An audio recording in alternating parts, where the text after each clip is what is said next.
I'd spent 6 years in university, I'd done research, and I think up to that point I'd been deeply inspired by a father and son physicist pair, William and Lawrence Bragg, and they had won the Nobel Prize for an equation, n lambda equals 2d sine theta, which describes the path of high energy particles through an atomic lattice.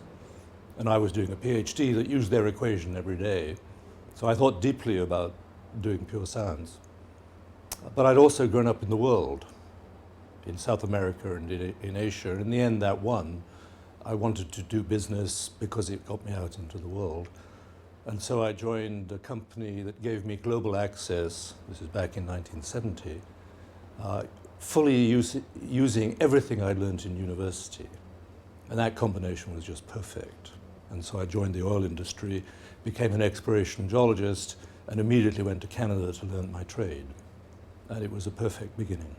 When I look back on my business career, I'd taken my science a long way, and it was science in a business context, so it was sort of 75 science, 25 business. And then in my mid-30s, I was my company's chief scientist, and a member of the board approached me and he said, "You should really go to business school. You can't spend the rest of your life in business with this balance." And I resisted that. And in the end, he won, and I went to Stanford, and I did a Master of Science in Business, and that was the most important thing that happened to me in my entire business career, and it changed the balance, so I became 80% business and 20% science, and that was the rest of my career. I've worked in half a dozen industries in depth, and I've found the same thing wherever I go.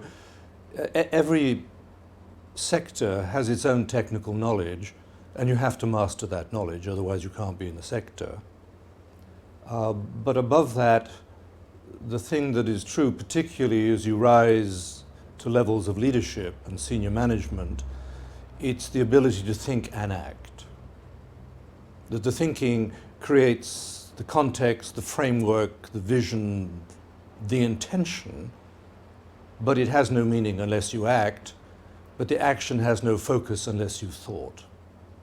And it's this balance between deep thought and precise action that produces effective results. It slowly dawned on you that if you kept being successful, and that was a surprise, because you hadn't thought about it and you were dealing with very complex things, as you stepped back and asked yourself why, it was because of the quality of the people you worked with and the way you worked with them. Overwhelmingly, it was the way in which you interacted with people that was at the center of one's own ability to contribute. And unquestionably, I learned that lesson in business. It's true in life, and it remains the most important thing about doing business for me. I'm emphatically clear on my duties as leader. So I carry an unassignable responsibility for the future of my organizations. It is not dilutable, but it is completely shareable. And so I think a great deal, and then I involve people and the organization, and they solve all the questions. My real task is to figure out the questions and then give it to other people to work out the answers. And I think that I do that in a repeated pattern wherever I go. In my role as chairman of the London Stock Exchange, without question, there are two linked elements that give me the most satisfaction. The London Stock Exchange is one of the world's great brands, and so we participate in the global policy debates on the evolution of the financial systems for the world. And that takes me to Beijing, to Moscow, to Washington, as well as London, talking policy with treasuries, with regulators, with finance ministers. And then that also simultaneously takes you into the developing and emerging world. And that's where the most interesting action on the planet is going on. So you're in Beijing, or you're working with the Shanghai Stock Exchange, or you're twinned with the Moscow Stock Exchange, or you're down in Brazil talking to Bovespa or Argentina. And so you're right on the ground at the point where this revolution is happening.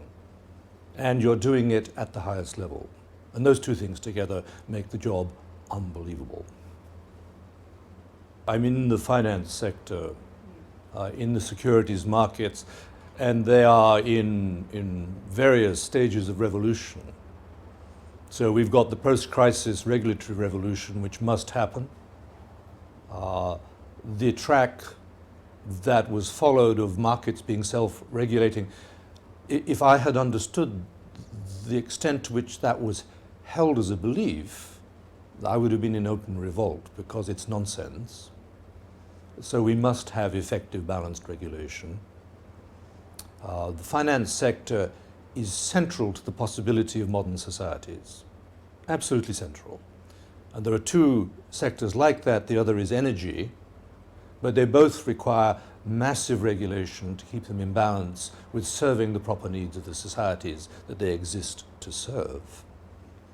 And so this regulation revolution is going to cause lots of rethinking. Then there's a technological revolution.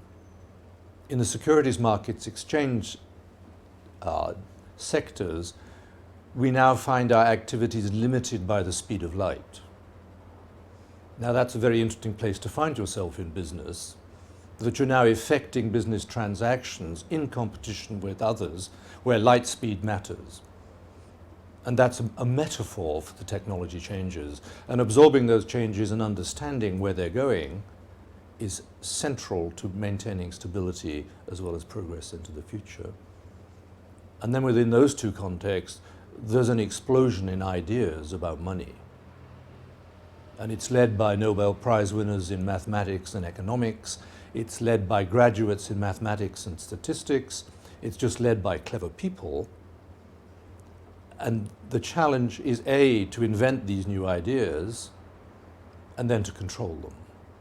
Because we've just emerged from an explosion without control, and that could destroy our society.